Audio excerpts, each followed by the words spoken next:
So hello guys, welcome back to my YouTube channel and मैं हूँ रिफ़ा। I know बहुत time के बाद मैं वीडियो अपलोड कर रही हूँ। I got selected at Bhabha atomic research centre as a JRF। I have joined here. So life बहुत ज़्यादा बिजी हो गई, हॉस्टल लाइफ एंड सब कुछ मैनेज करना था। बट मुझे ये वीडियो बनाना ही था। मैंने पहले से ही सोचा था ये वीडियो तो अपलोड करना ही है। जो मेरा इंटरव्यू एक्सपीरियंस रहा है भाभा एटॉमिक रिसर्च सेंटर में, ये जो इंटरव्यू था ये अब तक का सब में बेस्ट इंटरव्यू था। ऐसा इंटरव्यू मेरे को ऐसा फील हो रहा है मैंने कभी नहीं दिया होगा। And this interview was more about the discussion. जो नॉर्मल इंटरव्यूज़ हम देते हैं टॉप इंस्टीट्यूट्स में या कहीं भी, उसमें हमको वो लोग क्वेश्चन पूछते हैं, हम आंसर करते हैं। हमारा आंसर अगर रॉन्ग भी होता है तो वो साइलेंट हो जाते हैं। बट यहाँ पे ना प्रॉपर डिस्कशन होता है। सो ये जो वीडियो है इसमें मैं आपको स्टार्टिंग से लेके एंडिंग तक जो भी क्वेश्चंस पूछे सब बताऊंगी, कैसा एक्सपीरियंस रहा। मैं आपको टिप्स भी दूंगी अगर आपको यहाँ पे अप्लाई करना है या कोई भी टॉप इंस्टीट्यूट में आप अप्लाई करोगे तो कैसे आपको आंसर करना है, क्या पैनल मेंबर्स क्या हमसे एक्सपेक्ट करते हैं, हम किस तरीके से आंसर करें। ये सब कुछ चीज़ें मैं ये वाले वीडियो में आप लोगों के साथ शेयर करूँगी। So stay tuned. तो ऑनेस्टली जब लिस्ट आई थी इंटरव्यू की and when I got short listed for the interview, मैंने जेन्युइनली मैं वो लिस्ट देख के डर गई थी। एंड मैंने ऐसा सोचा था मैं ये इंटरव्यू नहीं देने वाली, बिकॉज जो लिस्ट थी उसमें जो इंटरव्यूज़ थे वो 7 जुलाई से लेके 18 जुलाई तक थे। मतलब 11 डेज़ और पर डे वो लोग ने 66 स्टूडेंट्स को बुलाया था इंटरव्यू के लिए। सो पहले तो मैं वो लिस्ट देख के थोड़ी डीमोटिवेट हो गई थी एंड थोड़ा डर गई थी। मतलब कैसे होगा, इतने सारे कैंडिडेट्स, इतने लोगों को वो लोग बुला रहे हैं, मतलब competition level is so high. मेरे को लगा मेरा कैसे होगा इतने लोगों में।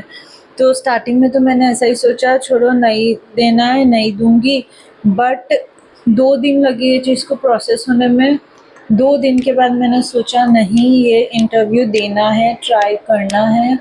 एंड मेरा जो इंटरव्यू था वो 10th जुलाई को था। तो मैंने अपनी जो रिवीजन थी वो स्टार्ट कर दी थी 30 जून से। सी रिवीजन करना इम्पॉर्टेंट होता है यहाँ का, या कोई भी आप इंटरव्यू दे रहे हो, मेरा ये मानना है पहले रिवाइज कर लो। किस चीज़ का रिवीजन करोगे इस पे मैं एक अलग से लॉन्ग वीडियो बनाऊंगी कि इंटरव्यू के लिए कैसे प्रिपेयर करना है, क्या क्या टॉपिक्स पढ़ने हैं based on my own personal experience. But इसमें मैं आपको बता दूँ, इंटरव्यू के लिए आप जाओगे तो पहले तो आपको डेजर्टेशन वाला टॉपिक तो अच्छे से पढ़ना ही है। जिस पे भी आपने डेजर्टेशन किया है उस पर आपको पूरी इन्फॉर्मेशन होनी चाहिए। सेकेंड चीज़ के जो भी जब आप कोई भी नेशनल लेवल एग्ज़ाम देते हो, जैसे मैंने CSIR नेट का एग्ज़ाम दिया था, तो उसमें जो इम्पॉर्टेंट चैप्टर्स होते हैं, इम्पॉर्टेंट यूनिट्स होती है जिसमें से क्वेश्चन बनने के चांसेस है, जो इंटरव्यू के पॉइंट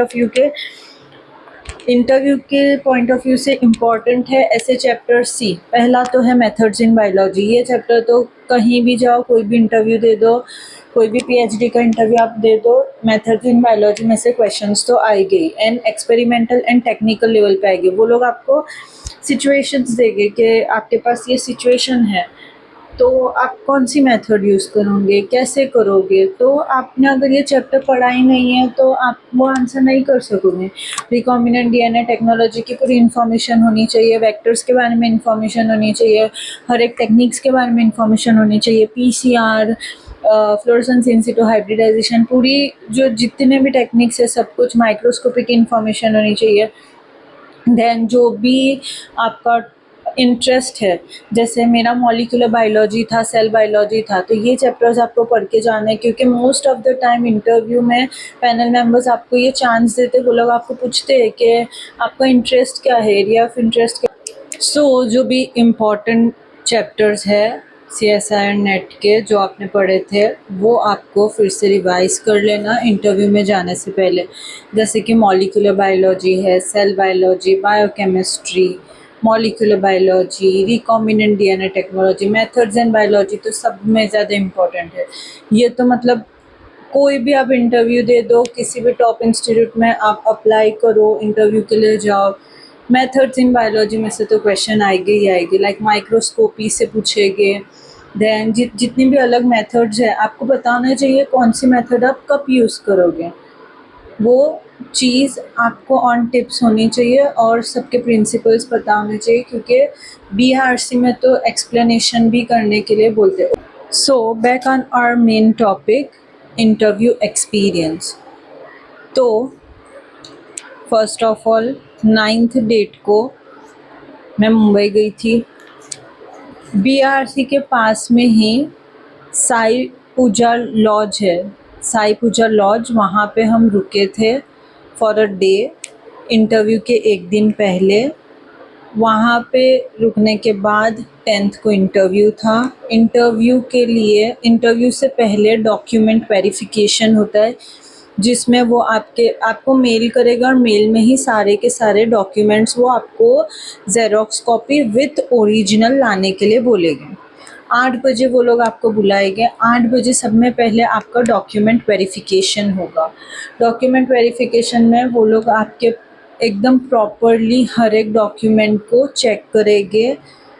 चेक करने के बाद, अब डॉक्यूमेंट वेरिफिकेशन में ऐसा होता है कि आप जितने जल्दी जाओगे, जितने जल्दी, उसमें भी डॉक्यूमेंट वेरिफिकेशन करने से पहले वो लोग आपको फॉर्म्स देते। एक होता है टीए वाला फॉर्म, जो भी आपने ट्रैवल किया है वो आपको वो देंगे रिएम्बर्स करके। एंड दूसरा फॉर्म होता है जिसमें जो जो आप डॉक्यूमेंट सबमिट कर रहे हो, दे रहे हो, उसके बारे में येस और नो लिखना होता है कि हाँ मैं मास्टर्स का मार्कशीट दे रही हूँ, तो वहाँ पे येस नो वाला फॉर्म देगा। अब जल्दी जल्दी आपको फॉर्म फिलअप करना है, सारे के सारे डॉक्यूमेंट्स को ऑर्डरली मैनर में जैसे वो लोग बताएंगे वैसे अरेंज करना है, सेल्फ अटेस्टेड लिख के साइन करनी है। ये काम जितना जल्दी करोगे और जितना जल्दी डॉक्यूमेंट वेरिफिकेशन के लिए, वहाँ पे एक टेबल होता है राउंड, वहाँ पे 4 से 5 लोग होते हैं जो डॉक्यूमेंट वेरिफिकेशन करते हैं। अब जितने जल्दी जाके आप अपना ये काम ख़त्म करोगे फॉर्म वाला, और जितने जल्दी जाके वो टेबल पे बैठोगे और डॉक्यूमेंट वेरीफाई कराओगे, उतना जल्दी आपका इंटरव्यू होगा। तो मैंने तो जल्दी जल्दी कर दिया था, जल्दी, क्योंकि मेरा ऐसा था कि मेरे को ना एंजाइटी नहीं चाहिए थी, क्योंकि हम वहाँ बैठे रहते हैं, फिर बाहर से कैंडिडेट्स आते, ये पूछा वो पूछा, लाइक हमारा जो कॉन्फिडेंस होता है वो और सुन के डाउन हो जाता है। वो लोग बोलेंगे इतना हार्ड है, हार्ड है, फिर वो ब्रेन में वो इमेज रहती है कि हार्ड पूछ रहे हैं। मेरे को ऐसा था मैं जल्दी चली जाऊँ, मैं अपना बेस्ट दूँ, यही था। वहाँ पे बैठे बैठे भी एंजाइटी होती है, क्योंकि एक पर्सन जब अंदर जाता है तो बीआरसी के जो इंटरव्यूज़ होते हैं वो बहुत ज़्यादा लॉन्ग होते हैं। लाइक अगर आपका इंटरव्यू अच्छा जा रहा है तो वो 1+ आवर तक भी कंटिन्यू हो सकता है, 1.5 घंटा 2 घंटा भी लग सकता है। एंड जो जिसको आंसर करना नहीं आ रहा वो लोग को तो वो लोग 40 मिनट्स में निकाल देंगे। तो इट्स लाइक कि आप जल्दी चले जाओ, क्योंकि अगर आपसे पहले 3-4 लोग भी जा रहे हैं तो 3-4 घंटा आपको फिर वेट करना पड़ेगा। तो मैं तो मतलब जल्दी चली गई थी। 10:15 को मेरा इंटरव्यू स्टार्ट हुआ था। पहले वो लोग ने एक रूम के बाहर बिठाया था, जो मेरा इंटरव्यू वाला रूम था उसके बाहर बिठाया था। 9:45 से बिठा के रखा था। देन धीरे धीरे मतलब हुआ, एंड 10:15 को अंदर बुलाया। I was the first candidate in that panel. ऐसे 6-7 पैनल्स वहाँ पे होते हैं, हर एक पैनल में 6 to 7 मेंबर्स होते हैं। सो मेरा 10:15 को अंदर जाने के बाद आई वॉज़ लाइक, मैं बहुत बहुत बहुत ज़्यादा डरी हुई थी, मेरी हार्ट बीट बहुत ज़्यादा फास्ट थी। आई वॉज़ लाइक, ये मेरा मतलब फ़र्स्ट ऑफलाइन इंटरव्यू था। इससे पहले जितने भी इंटरव्यूज़ दिए थे सबके सब ऑनलाइन थे। एंड आई थिंक इतनी नर्वसनेस तो सबको ही होती है, एंड वहाँ पे सभी इतना ही डरे हुए थे। मेरे को भी बहुत ज़्यादा डर तो लग ही रहा था कि पता नहीं कैसे क्वेश्चंस होंगे, फर्स्ट ऑनलाइन इंटरव्यू है, कि how I will handle all of it. So अंदर गई। अंदर जाने के बाद यू वोंट बिलीव, वो पैनल मेंबर्स इतने अच्छे थे। लाइक उन्होंने मुझे बिठाया, मेरे से इतने कंफर्टेबली इतने पोलाइट वे में वो लोग ने बात की, लाइक मैं एकदम कंफर्टेबल हो गई। वो लोग 5 लेके आपको पूरा कंफर्टेबल करा देंगे। 5 मिनट में पूछेंगे आप कहाँ से आए हो, कहाँ पे रुके हो, एकदम अच्छे से पोलाइट वे में बात करेंगे कि आपका डर ही चला जाएगा, आप एकदम कंफर्टेबल हो जाओगे। कंफर्टेबल होने के बाद the first question they asked me about, अगर मास्टर्स के बाद आपका जो प्रोफाइल है उसमें कुछ भी करियर गैप रहता है, 1 साल का क्यों ना हो, वो लोग पूछेंगे कि ये टाइम में आपने क्या किया, तो वो उसका आंसर आपको करना आना चाहिए। देन उसके बाद वो आपको पूछेंगे कि आप यहाँ पे आए हो तो आपने कौन से सब्जेक्ट्स प्रिपेयर किए, या फिर ऐसा भी पूछ सकते हैं आपका एरिया ऑफ इंटरेस्ट क्या है। मेरे को पर्सनली वो लोग ने पूछा था कि आपने कौन से सब्जेक्ट्स प्रिपेयर किए, तो मैंने बोला था molecular biology, cell biology and microbiology. अब ये जो आप सीक्वेंस दोगे ये आप प्रायोरिटी ऑर्डर में दोगे, जैसे जो आपका बेस्ट सब्जेक्ट है वो आपको टॉप पे बोलना है। जैसे मेरा मॉलिक्यूलर बायोलॉजी था, सब में ज़्यादा जो डिफ़िकल्ट क्वेश्चन आएंगे जो आपने पहले बोला है उसमें से आएंगे। सेकेंड सब्जेक्ट में डिफ़िकल्टी लेवल थोड़ा कम होगा, थर्ड में और कम होगा। उसके बाद वो लोग को जितने जो भी सब्जेक्ट में से पेपर में से आपको पूछना है, जो भी यूनिट में से पूछना है वो लोग पूछेंगे। इट्स नॉट नेसेसरी कि आपने 3 सब्जेक्ट दिए हैं तो आपको 3 सब्जेक्ट में से ही क्वेश्चंस मिलने वाले हैं। उसके बाद भी वो लोग पूछेंगे मैंने ये 3 दिए थे, ये 3 में से पूछने के बाद वो लोग ने हर एक चीज़ कवर किए। वो लोग ने रिकॉम्बिनेंट डीएनए टेक्नोलॉजी, प्लांट्स के बारे में, देन जेनेटिक इंजीनियरिंग, हर एक चीज़, मतलब हर एक चीज़ के बारे में क्वेश्चन किया है। इनफैक्ट डेजर्टेशन भी एक्सप्लेन करने के लिए बोला था। बायोकेमिस्ट्री में बोलने वाली थी बट मैंने वो नहीं बोला था। बायोकेमिस्ट्री में मेरा आधा पोर्शन हो गया था, लाइक मेटाबॉलिज्म वाला पार्ट मेरा रिवाइज नहीं था, तो मैंने सोचा that I should not take that risk, and नहीं है प्रॉपरली प्रिपेयर्ड तो नहीं बोलना चाहिए।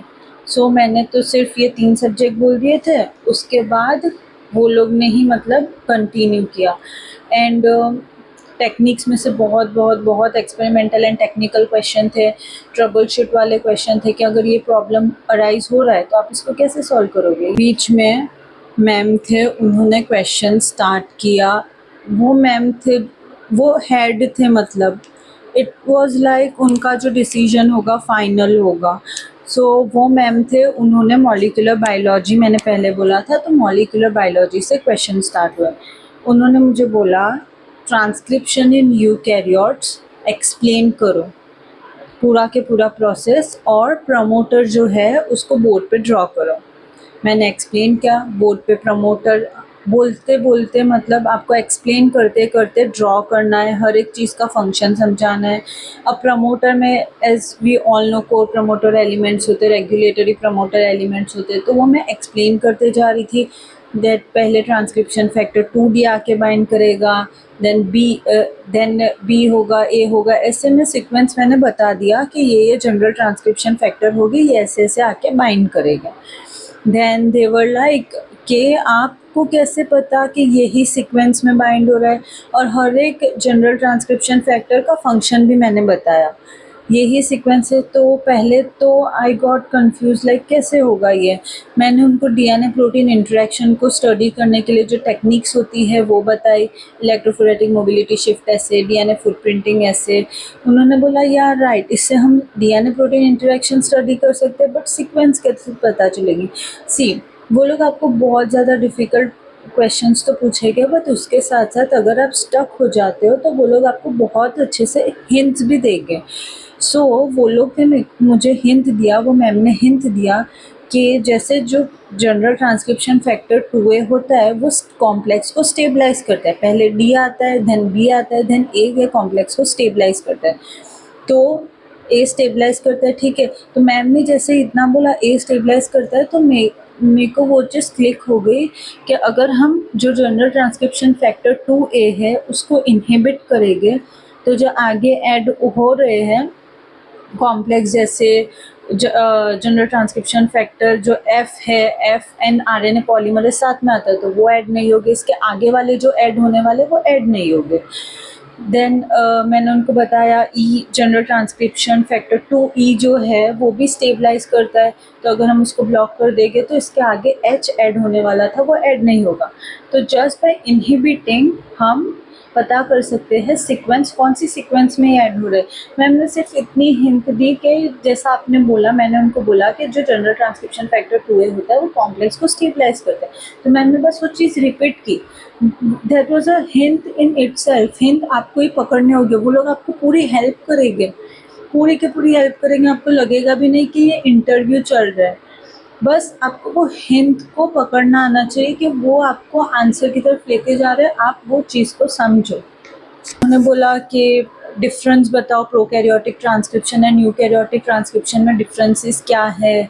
देन जब एमआरएनए में क्या क्या मॉडिफिकेशंस होते हैं जब प्री एमआरएनए बनता है, देन स्प्लाइसिंग, वो सब के बारे में बोलने के लिए बोला। कैपिंग होती है 5 प्राइम 3 प्राइम एंड पे पॉली ए टेल होती है, 5 प्राइम एंड पे कैप होता है।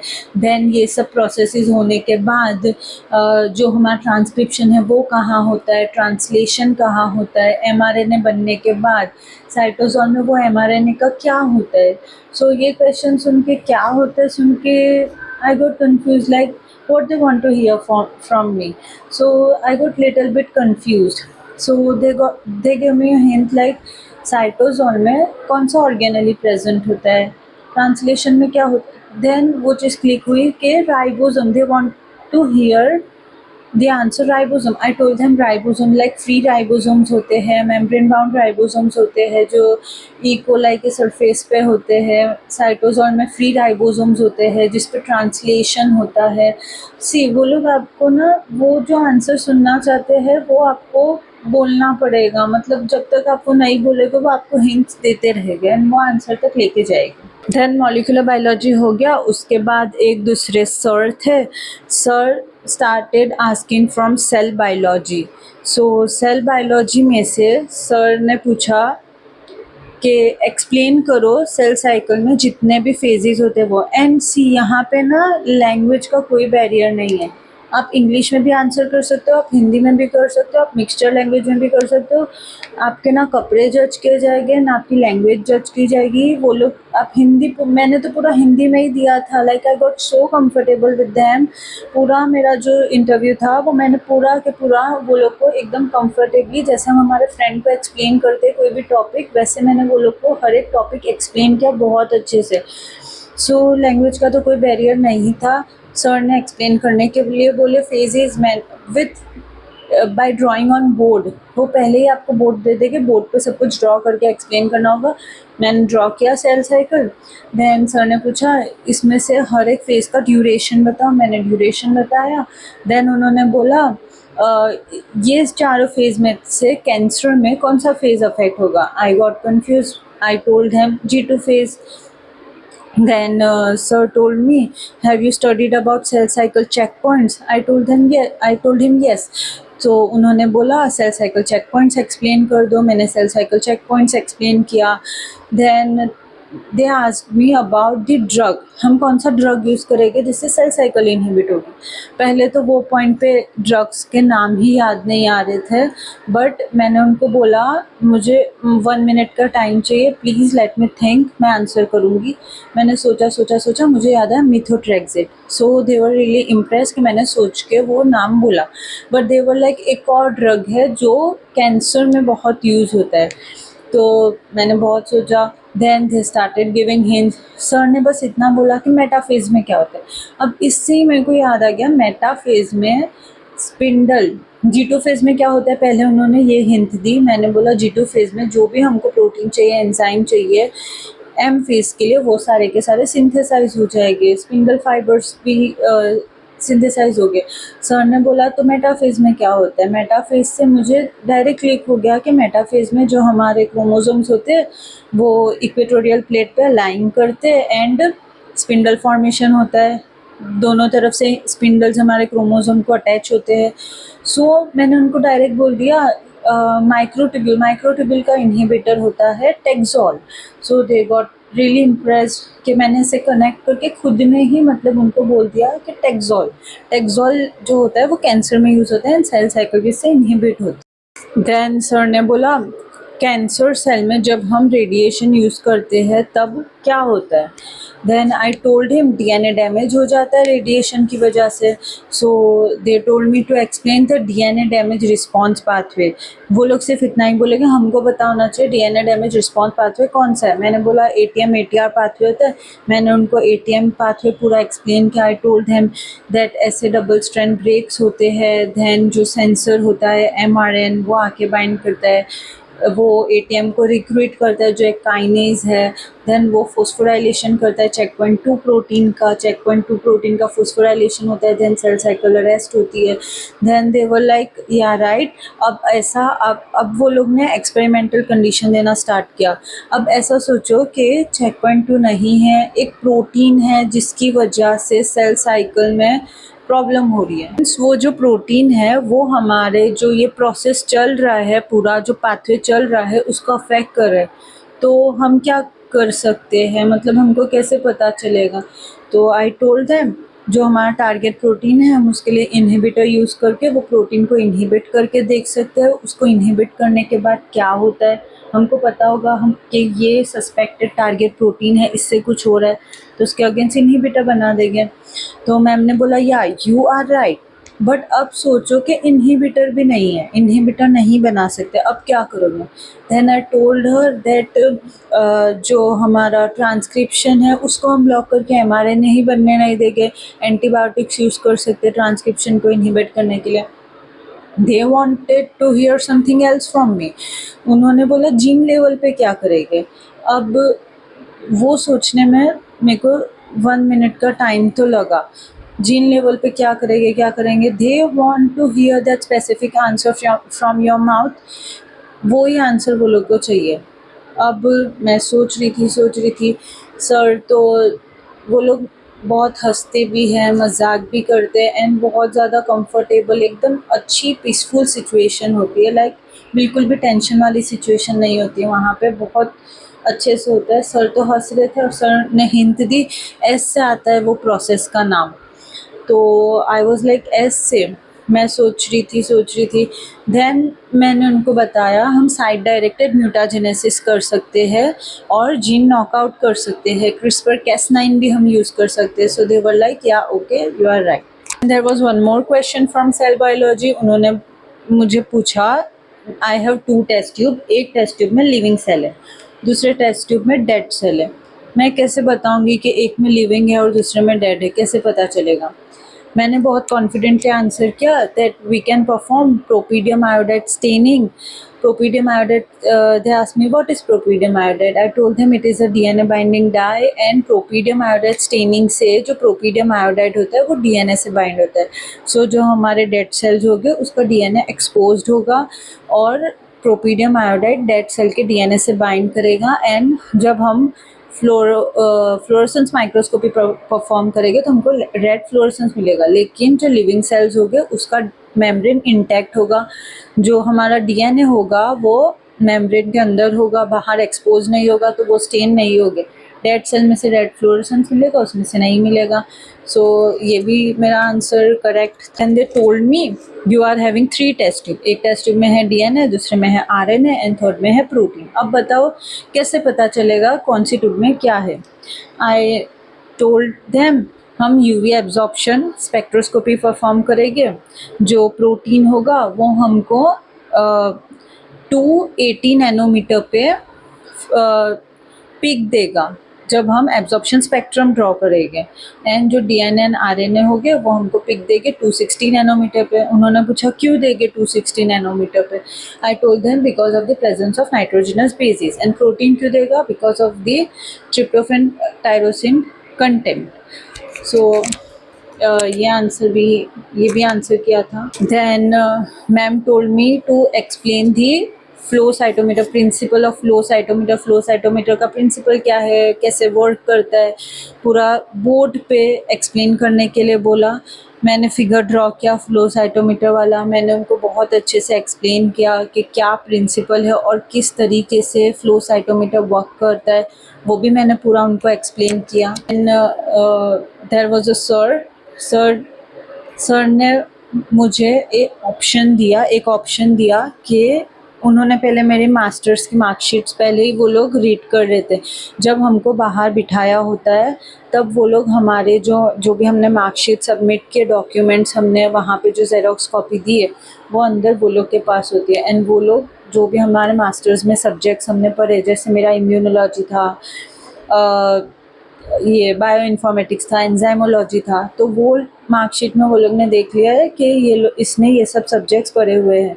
सर ने वो पहले ही पढ़ लिया था और सर ने ऑप्शन दिया, चॉइस दी कि choose between enzymology and bio informatics. So I chose enzymology. Okay, so after choosing enzymology, sir started asking question from that subject. He first of all told me to draw a graph on the board of OD versus time. I had drawn the graph. After that, he asked me to draw the Michaelis-Menten curve. And वो जो Michaelis Menten curve होता है वो मतलब V0 versus initial substrate concentration का graph होता है। उसमें Km होता है, Vmax होता है, वो सबका मतलब सर ने मीनिंग पूछा कि Vmax का मतलब क्या है, हाफ Vmax का मतलब क्या है, Km का मतलब क्या है, मैंने सब कुछ एक्सप्लेन किया. After that sir told me to draw one equation on the board, that is A plus B reversible reaction C. Sir ने बोला ये एक रिवर्सिबल रिएक्शन है जिसमें ए और बी का रिएक्शन हो रहा है, वो प्रोडक्ट सी में कन्वर्ट हो रहा है और सी वापस फिर से रिवर्सिबल रिएक्शन में ए प्लस बी में कन्वर्ट हो रहा है. हम ऐसा क्या करेंगे कि हमको सी ही मिले और ये रिवर्सिबल रिएक्शन वापस हमारा प्रोडक्ट सबस्ट्रेट में कन्वर्ट ना हो. पहले तो मैंने बहुत सोचा and I was getting confuse. Then sir hint देने लगे, सर ने हिंट दी एंड देन मैंने वो हिंट डायरेक्ट ले ली एंड मैंने आंसर किया कि सर अगर हम इनिशियल सबस्ट्रेट कॉन्सेंट्रेशन इंक्रीज़ करेंगे, रिएक्टेंट का जो कॉन्सेंट्रेशन है वो इंक्रीज़ करेंगे तो हमारे को प्रोडक्ट का कॉन्सेंट्रेशन मिलेगा एंड जो बैक रिएक्शन है वो नहीं होगा. बिकॉज जितने भी हमारे जो सबस्ट्रेट मॉलिक्यूल हो गए वो एंजाइम के साथ कन्वर्ट हो गए, एंजाइम सबस्ट्रेट कॉम्प्लेक्स फॉर्म होगा. एंड वो जो भी थियोरी थी मैंने उनको प्रॉपरली एक्सप्लेन की and he agreed. After that वही सेम रिएक्शन में सर ने बोला कि जो सी है उसका ब्रेक डाउन हो रहा है और वो बार बार रिएक्टेंट में कन्वर्ट हो रहा है. हम क्या करेंगे कि हमारा जो सी है वो वैसा ही रहे और हमको हमारा प्रोडक्ट ही मिलता रहे. तो देन आई रिप्लाइड अगर हम जो हमारा प्रोडक्ट है उसको कंटिन्यूसली रिएक्शन मिक्सचर में से निकालेंगे जैसे ही वो फॉर्म हो रहा है तो उसका ब्रेकडाउन नहीं होगा और हमको हमारा प्रोडक्ट मिल जाएगा. So I answer that question too. Then one more question was that उन्होंने जो पहले पूछा था कि एक रिएक्शन में डीएनए है, एक में आरएनए है, एक में प्रोटीन है, तो हमको कैसे पता चलेगा किस में डीएनए है, किस में आरएनए है, किस में प्रोटीन है. तो जिसका आंसर मैंने यूवी एब्जॉर्प्शन स्पेक्ट्रोस्कोपी दिया था. तो सर ने बोला कि जो डीएनए है वो वन एब्जॉर्प्शन यूनिट में कितना अमाउंट ऑफ डीएनए प्रेजेंट होगा. तो ये तो मतलब हम थियोरी में लर्न ही करते कि 50 माइक्रोग्राम पर ml ऑफ डीएनए प्रेजेंट होगा एंड जो आरएनए होता है वो कितना प्रेजेंट होगा वो पूछा सर ने. So I was confused at that time between the value. I wrote 33 on the board but I told sir ने बोला पक्का 33 ही है. बट मैंने सर को बोला sir I am confuse between 33 and 40. Sir 40 हो सकता है, ये दोनों वैल्यू में से मेरे को याद नहीं आ रहा है. तो उसका राइट आंसर 40 था. 40 माइक्रोग्राम पर ml आरएनए प्रेजेंट होता है 1 यूनिट में. एंड दूसरे सर थे, टोटल 7 मेंबर्स थे और हर एक मेंबर ने क्वेश्चन पूछा है और हर एक मेंबर ने अलग अलग सब्जेक्ट से क्वेश्चन पूछा है. ये जो सर थे ये सर ने प्लांट बायोलॉजी में से पूछा, बहुत डिटेल में नहीं पूछा क्योंकि वो मेरा टॉपिक ऑफ इंटरेस्ट नहीं था. उनको भी पता था मेरा कोई बैकग्राउंड भी नहीं है प्लांट वाला. तो सर ने सिर्फ इतना पूछा कि can you tell me something about green revolution and I was like no, क्योंकि मेरे माइंड में कुछ भी नहीं आ रहा था. Then he was like can you tell me about yellow revolution. Yellow revolution कौन से क्रॉप के लिए होता है. At that time also I was like no, I can't recall. And तो सर फिर वहाँ पे सब हंसने लगे और सर ने बोला कि चलो तुम इतना बता दो, येलो वर्ड क्यों यूज़ हुआ है, कौन से क्रॉप के लिए है। तो देयर वाज अनदर सर, वो मतलब हंस के बोलने लगे कि मूवीज़ देखते हो, दिलवाले दुल्हनिया ले जाएंगे मूवी देखी है आपने, उसमें येलो कलर का जो वो सॉन्ग होता है शाहरुख खान वाला, उसमें जो येलो कलर का पीछे क्रॉप है वो कौन सा है। तो मैंने सोचा सोचा सोचा, बहुत सोचा एंड मैंने सनफ्लावर बोल दिया। बट उसका करेक्ट आंसर सनफ्लावर ऑयल के लिए होता है येलो रिवॉल्यूशन, बट वो जो सॉन्ग में था वो मस्टर्ड था, तो mustard oil and sunflower oil ये ऑयल के लिए होता है येलो रिवॉल्यूशन। वो टाइम पे इतना परफेक्ट आंसर नहीं दिया but that was okay. Like same sir ने एक और क्वेश्चन पूछा, उन्होंने बोला कि you are having a bacterial RNA and you are having a plant RNA and आपको ये दोनों के लिए प्राइमर्स डिज़ाइन करना है, तो आप कैसे करोगे।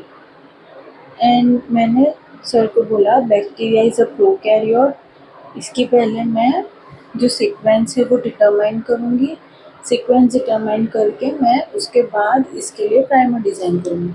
लेकिन जो प्लांट है it is an eukaryote and हमको पता है यूकैरियोट का जो 3' एंड होता है वहाँ पे पॉली ए टेल होती है, तो यहाँ पे हम ओलिगो डी प्राइमर डिज़ाइन करके यूज़ कर सकते हैं। सो ये भी आंसर किया था मैंने क्वेश्चन। ये सबसे पहले उन्होंने माइक्रोबायोलॉजी से क्वेश्चन पूछा था, क्योंकि सबने पहले मॉलिक्यूलर बायोलॉजी से पूछा, then cell biology, then microbiology. तो माइक्रोबायोलॉजी से ये क्वेश्चन पूछा।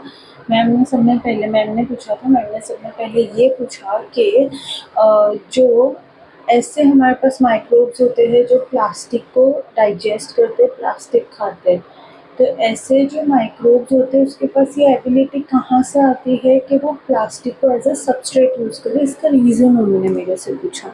मैंने उनको बताया कि जो माइक्रोब्स होते हैं वो एक एनवायरनमेंट में रहते हैं, अगर वो लोग को उनका जो प्रिफर्ड सोर्स है, प्रिफर्ड सबस्ट्रेट है नहीं मिल रहा, वो अवेलेबल नहीं है एनवायरनमेंट पे, एनवायरनमेंट में प्लास्टिक अवेलेबल है, तो फॉर सर्वाइवल वो लोग प्लास्टिक को एज अ सबस्ट्रेट यूज़ करेंगे एंड सर्वाइव करेंगे। Then she was like yeah exactly. Then उन्होंने बोला ये चीज़ को क्या बोलते हैं। Then I told it natural selection, survival of the fittest. Then उन्होंने मेरे से रीज़न पूछा कि एंटी माइक्रोबियल रेजिस्टेंस जो होता है एंटीबायोटिक से, जो रेजिस्टेंट हो रहे हैं माइक्रोब, उसका रीज़न क्या है। तो मैंने बोला कि बैक्टीरिया जो रेजिस्टेंट होते हैं उसके पास एंटीबायोटिक रेजिस्टेंस जीन होगी। तो उन्होंने पूछा उसके पास जीन कहाँ से आई। मैंने बोला मे बी उसने एक्वायर की है through the process of conjugation, transformation और transduction. Then she was like yes, but कुछ तो होता होगा ना जिसकी वजह से वो रेजिस्टेंट हो जाते हैं। तो मैंने आंसर किया, थोड़ा सोचा, सोचने के लिए टाइम लिया, देन आंसर किया वो रेजिस्टेंट होते हैं बिकॉज जो बैक्टीरिया होते हैं वो कुछ प्रोटीन या कोई टाइप का मॉलिक्यूल सिंथेसाइज करते हैं जिसकी वजह से वो एंटीबायोटिक डिग्रेड हो जाती है एंड वो रेजिस्टेंट हो जाते हैं। मैंने एग्जांपल दिया पेनिसिलिन एंटीबायोटिक का, कि पेनिसिलिन एंटीबायोटिक जो होती है उसके पास हमको पता है बीटा लैक्टम रिंग स्ट्रक्चर होता है। अब अगर बैक्टीरिया ऐसा एंजाइम बनाएगा, जैसे एनी बैक्टीरिया जो इसके लिए रेजिस्टेंट है, वो बीटा लैक्टमेज एंजाइम बनाएगा और उसके बीटा लैक्टम रिंग स्ट्रक्चर को तोड़ देगा, तो अब ये बैक्टीरिया रेजिस्टेंट हो गया। तो एग्जाम्पल के साथ मैंने ये एक्सप्लेन किया। There was one more sir, वो सर ने जो क्वेश्चंस थे वो स्टार्ट किए रिकॉम्बिनेंट डीएनए टेक्नोलॉजी से। उन्होंने सब में पहले पूछा कि रिकॉम्बिनेंट डीएनए टेक्नोलॉजी के एप्लीकेशंस बताओ, हम ये क्यों यूज़ करते हैं, जेनेटिक इंजीनियरिंग क्यों होता है। मैंने वो आंसर किया। उसके बाद उन्होंने बोला कि प्लाज्मिड आपने लैब में वर्क किया होगा, आपने प्लाज्मिड यूज़ किया होगा, तो प्लाज्मिड आपको ड्रॉ करना है बोर्ड पे एंड एक जो आइडियल वेक्टर होता है उसके पास क्या क्या कंपोनेंट प्रेजेंट होने चाहिए वो आप ड्रॉ करो एंड हर एक कंपोनेंट का फंक्शन एक्सप्लेन करो। मैंने ड्रॉ किया बोर्ड पे और हर एक कंपोनेंट का फंक्शन एक्सप्लेन किया। एग्ज़ाम्पल जो प्लाज्मिड होता है उसमें हमको पता है वो पहले तो हाई कॉपी नंबर में होना चाहिए, उसके पास क्या कंपोनेंट प्रेजेंट होने चाहिए, सिलेक्टेबल या स्क्रीनेबल मार्कर जीन प्रेजेंट होना चाहिए, पॉलीलिंकर साइट प्रेजेंट होनी चाहिए, ओरिजिन ऑफ रेप्लिकेशन प्रेजेंट होना चाहिए जिसकी वजह से वो इंडिपेंडेंट रेप्लिकेशन कर सके। तो ये सब मैंने उनको एक्सप्लेन। देन इलेक्ट्रोफोरेसिस से क्वेश्चंस आए। मैम ने ऐसा पूछा कि ऐसी कौन सी टेक्निक है जिससे हम बहुत ज़्यादा बड़ी साइज़ में जो डीएनए फ्रेगमेंट्स होते हैं 100 KB इतनी बड़ी साइज़ वाले फ्रेगमेंट हम उसको सेपरेट कर सकते हैं। मैंने सोचा मैंने मैम को बोला मैम ये कोई मॉडिफिकेशन है क्या इलेक्ट्रोफोरेसिस टेक्निक का। अब मैंने पढ़ी थी pulse field gel electrophoresis capillary, but मैंने वो रिवाइज नहीं किया था तो इतना मतलब ध्यान में नहीं आ रहा था, तो मैंने आंसर किया कैपिलरी। मैम ने बोला नहीं कैपिलरी नहीं है। मैम ने फिर वो आंसर दे दिया कि पल्स फिल जेल इलेक्ट्रोफोरेसिस। मैंने बोला हाँ ma'am exactly pulse field gel electrophoresis है। मैम ने बोला आपने सुना है ये टेक्निक के बारे में। मैंने बोला हाँ मैम सुना है। मैम ने बोला तो फिर इसका प्रिंसिपल बोर्ड पे एक्सप्लेन कर दो। मैंने पूरा प्रिंसिपल एक्सप्लेन कर दिया मैम को जेल ड्रॉ करके पल्स फिल जेल इलेक्ट्रोफोरेसिस में क्या होता है। इसके बाद मैम ने पूछा मैम ने एक ट्रबल शूट वाला कंडीशन दिया मेरे को कि मैं अब मेरे को वो सॉल्व करना है। मैम ने बोला मेरी लैब है, लैब में बच्चे काम कर रहे हैं लेकिन क्या हो रहा है बोलो कि जेली पॉलीमराइज नहीं हो रही है। आपको क्या लगता है कि क्यों जेल पॉलीमराइज नहीं हो रही होगी, क्या रीज़न हो सकता है। मैंने बोला शायद बिसैक्राइलामाइड ऐड नहीं किया होगा। तो मैम ने पूछा व्हाट इज़ बिसैक्राइलामाइड। मैंने एक्सप्लेन किया that it is a cross linker और वो क्रॉस लिंक करता है। देन मैंने बोला नहीं बिसैक्राइलामाइड तो ऐड किया था और क्या हो सकता है, सोचो। मैंने सोचा एंड मैं आंसर याद आया। मैंने रिप्लाई किया कॉन्फिडेंट एकदम कि मैम जो टिमिड होता है that is N prime tetra methyl ethylene diamide जो होता है ये केमिकल होता है जो फ्री रेडिकल फॉर्मेशन करता है अमोनियम पर सल्फेट में से। और फिर ये जो फ्री इलेक्ट्रॉन्स होते हैं फ्री रेडिकल्स होते हैं वो इलेक्ट्रॉन को ट्रांसफ़र करते हैं एक्राइलामाइड एंड बिसैक्राइलामाइड के बीच में जेल पॉलीमराइज हो जाती है। तो मैंने ये आंसर किया एंड एक्सप्लेन। एनहेंसर्स के बारे में क्वेश्चन पूछा व्हाट आर एनहेंसर्स, एनहेंसर क्या होते हैं, कहाँ पे लोकेटेड होते हैं, ओरिएंटेशन इंडिपेंडेंट होते हैं या डिपेंडेंट होते हैं, किस तरीके से वर्क करते हैं ये क्वेश्चन पूछा। म्यूटेशन के बारे में क्वेश्चन पूछा कि म्यूटेशन हमेशा ही बेनिफिशियल होते हैं, क्या होता है म्यूटेशन में, उसके उसके पीछे का जो रीज़न है वो सब कुछ पूछा। And there was a question from microscopy topic. Ma'am ने पूछा माइक्रोस्कोपी के बारे में आप कुछ बोलो। तो मैंने मैम को बताया कि माइक्रोस्कोपी होती है उसमें लाइट माइक्रोस्कोप यूज़ होता है, कंपाउंड माइक्रोस्कोप होता है, लाइट माइक्रोस्कोप में क्या क्या होता है ये पूरा एक्सप्लेन करना होता है। बीआरसी में हम एक वर्ड दे के चुप नहीं हो सकते। वो लोग अगर माइक्रोस्कोपी समझाने के लिए बोल रहे हैं तो उनको पूरा एक्सप्लेन करना होता है। लाइट माइक्रोस्कोपी में क्या है पूरा, कंपाउंड माइक्रोस्कोपी में क्या होता है। मैंने एग्जांपल दिया स्कैनिंग इलेक्ट्रॉन माइक्रोस्कोप का and transmission electron microscope. Then उन्होंने वो चीज़ एक्सप्लेन करने बोली, मैंने वो पूरा एक्सप्लेन किया। अब हम बात करते कुछ इम्पोर्टेंट टिप्स की जो मैंने अपने पर्सनल एक्सपीरियंस से रियलाइज़ की है। अगर आपको बीआरसी जैसा इंटरव्यू क्रैक करना है तो आप ये टिप्स को फॉलो कर सकते हो। पहला जो आपका एरिया ऑफ इंटरेस्ट वाले सब्जेक्ट्स है लाइक जितने भी 3 है 5 है जिसमें आप 100% कॉन्फिडेंट हो। अगर 3 में कॉन्फिडेंट हो तो 3 का रिवीजन हुआ, 3 में कॉन्फिडेंट हो 3 बोल दो। 5 हो गए हैं, 5 के नाम आप दे दो कि अगर 100% कॉन्फिडेंट हो कि इसमें से कोई भी क्वेश्चन आएगा मैं आंसर कर दूंगी, तो आप वो 5 सब्जेक्ट पेपर्स अच्छे से प्रिपेयर कर दो। एंड ये प्रिपेयर करके जाना है, मतलब वो आपको 5 या 3 जो भी है वो पूछेगा फिर उसमें से ही क्वेश्चन आएगा। सेकंड जो डेजर्टेशन आपने किया है, डेजर्टेशन में से भी मेरे को पूछा कि जो डेजर्टेशन किया है वो एक्सप्लेन करो वो क्या था, किस बारे में था। मैंने वो भी एक्सप्लेन किया। तो डेजर्टेशन भी पढ़ के जाना है। वो पूछते आपने कोई काम किया है पास्ट में, लैब का एक्सपोजर मिला है, whether it is a dissertation और एनी प्रोजेक्ट या कुछ भी, तो डेजर्टेशन पढ़ के जाना है। तीसरा बीआरसी में ना ये याद रखना कि एक होता है कि जो पैनल मेंबर्स होते हैं वो इंटरव्यू रन करते हैं, एक होता है कि आपके कंट्रोल में होता है इंटरव्यू। आप जो आंसर दोगे ये समझ जाना अगला क्वेश्चन उसी से आएगा। जैसे मैंने माइक्रोस्कोपी का बताया, मैंने माइक्रोस्कोपी एक्सप्लेन किया, जब कंपाउंड माइक्रोस्कोपी एक्सप्लेन कर रही थी, इलेक्ट्रॉन माइक्रोस्कोपी एक्सप्लेन कर रही थी, तो मैंने SEM-TM बोला। अब नेक्स्ट चीज़ वो लोग ने यही बोली कि क्या है SEM-TM, वो एक्सप्लेन करो। जब मैंने फ्लो साइटोमीटर आंसर किया तो वो लोग ने फ्लो साइटोमीटर एक्सप्लेन करने के लिए बोला। इसके अलावा इलेक्ट्रोफोरेसिस में भी मैंने पूछा कि जो अगारोस जेल होती है उसमें कितना परसेंटेज हम यूज़ करेंगे तो हमको कैसी पोर साइज़ मिलेगी, पॉलीएक्रिलामाइड में हमको कितना परसेंटेज में क्या पोर साइज़ मिलेगी। ये लाइक बेसिक क्वेश्चन, लाइक जो आप आंसर करोगे अगला क्वेश्चन उसी से आएगा। वो लोग क्रॉस क्वेश्चन पूछते हैं, लाइक जैसे ट्रांसक्रिप्शन से स्टार्ट हुआ, ट्रांसक्रिप्शन इन यूकैरियोट पूरा एक्सप्लेन करने के लिए बोला। लेकिन जब जनरल ट्रांसक्रिप्शन फैक्टर का मैंने सीक्वेंस बताया तो उन्होंने पूछा सीक्वेंस कैसे पता चले। तो जो आंसर करो ना तो सोच समझ के करना, लाइक गलत एक पॉइंट होता है कि हमको नहीं आता, आपको नहीं आता है बोल दो, रिकॉल नहीं हो रहा है, I don't know but I will read about it. फालतू में गलत आंसर मत दो फुल दिखने के लिए, गलत आंसर नहीं देना है हमको बिल्कुल भी। आता है तो जवाब देना, नहीं आता है तो क्लियरली बोल देना नहीं आता है, या फिर और समझ जाना। और जो भी बोलो सोच समझ के बोलना, आगे का क्वेश्चन उसी से आएगा जो आप अभी बोलोगे। आपके मुंह से जो अभी निकलेगा अगला क्वेश्चन उसी से होने वाला है। That is how you can control your interview. वो ही चीज़ बोलो जो आपको आती है, जिसमें आपके कॉन्सेप्ट्स क्लियर है। मेरा जो इंटरव्यू था वो 1 आवर 15 मिनट्स चला। 10:15 को मैं एंटर हुई थी, 11:30 को मैं बाहर निकली।